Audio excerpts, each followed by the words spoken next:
नमस्कार, मी भाऊसाहेब आजबे. बीड जिल्ह्यातील मसाजोग गावचे सरपंच संतोष देशमुख यांची निर्घृण अशी हत्या झाली. त्या घटनेला तब्बल 20 दिवस झाले आणि तरीही त्या हत्येमध्ये थेट सहभागी असणारे गुले, आंधळे, सांगळे हे आरोपी आणि यांचा मुख्य सूत्रधार यांचा आका वाल्मिक कराड यांना अजूनही पोलीस जेरबंद करू शकलेले नाहीत.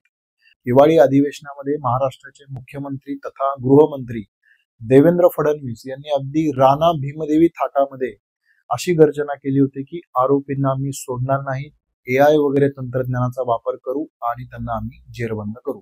परंतु अजूनही देवेंद्र फडणवीसांचं एआय तंत्रज्ञान, त्यांची अत्यंत सक्षम अशी पोलीस फौज आणि ज्या त्यांच्या डीआयजी आहेत phone tapping specialist Rashmi Shukla यांना अजूनही या आरोपींना पकडण्यात का यश आलेलं नाहीये. आणि या मागचं कारण एकच आहे, ते म्हणजे धनंजय मुंडे.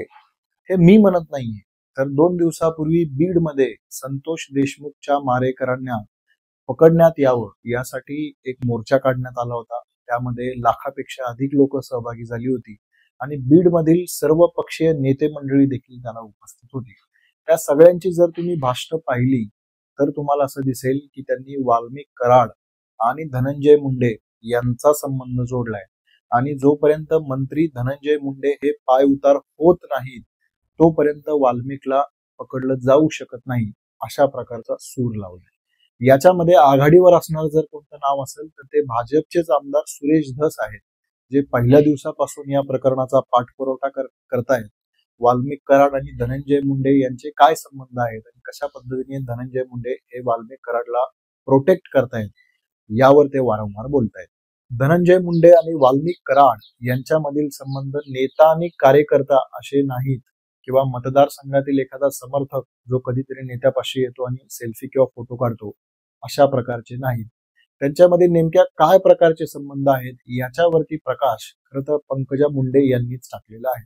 पंकजा मुंडे ह्या एकेकाळी परळीच्या आमदार होत्या आणि मागे कधीतरी एका सभेमध्ये, ज्या सभेमध्ये वाल्मिक कराड हे देखील उपस्थित होते, तेव्हा त्यांच्याकडे हात दाखवत त्यांचं नाव घेत पंकजा मुंडे असं म्हणाल्या होत्या की वाल्मिक कराड शिवाय यांच्याशिवाय धनंजय मुंडेंचं पानही हलत नाही. त्या पुढे जाऊन या प्रकाराच्या संदर्भाने काही लोकांनी याचे कागदोपत्री पुरावे देखील दिलेले आहेत. या दोघांमध्ये काय प्रकारचे संबंध आहेत याचे, ज्याच्यामध्ये असं दिसून आलंय की काही जमिनी आहेत, जमिनीचे व्यवहार आहेत जे या दोघांनी एकत्रितपणे केलेले आहेत. काही यांच्या कंपन्या आहेत ज्याच्यामध्ये हे दोघेही भागीदार आहेत. वाल्मिक कराड यांच्यावरती आजपर्यंत 26 गुन्हे दाखल झालेले आहेत. म्हणजे हा जो खंडणीचा गुन्हा आहे हा 27वा गुन्हा आहे. इतके गुन्हे दाखल झालेले असतानाही तुरुंगाची हवा सोडा, साधं पोलीस स्टेशनला त्यांना कधी चौकशीसाठी देखील बोलवलेलं नाही. उलट त्यांना 2 पोलिसांचं संरक्षण दिलेलं आहे. म्हणजे भाजपचे आमदार सुरेश धस स्वतः असं म्हणाले की आमदारांना केवळ एका पोलिसाचं प्रोटेक्शन असतं, मग वाल्मिक कराडांना 2 पोलिसांचं प्रोटेक्शन कसं काय? म्हणजे नेमकी अशी कोणती देशसेवा त्यांनी केली आहे की त्यांना तब्बल 2 पोलिसांचं 24 तास प्रोटेक्शन दिलं जातं? या सगळ्या प्रश्नांचं उत्तर एकच आहे, ते म्हणजे धनंजय मुंडे. आणि त्यामुळेच धनंजय मुंडे आणि वाल्मिक कराड यांच्यामध्ये असणारे संबंध हे एक जान दो बदन या प्रकारचे आहेत.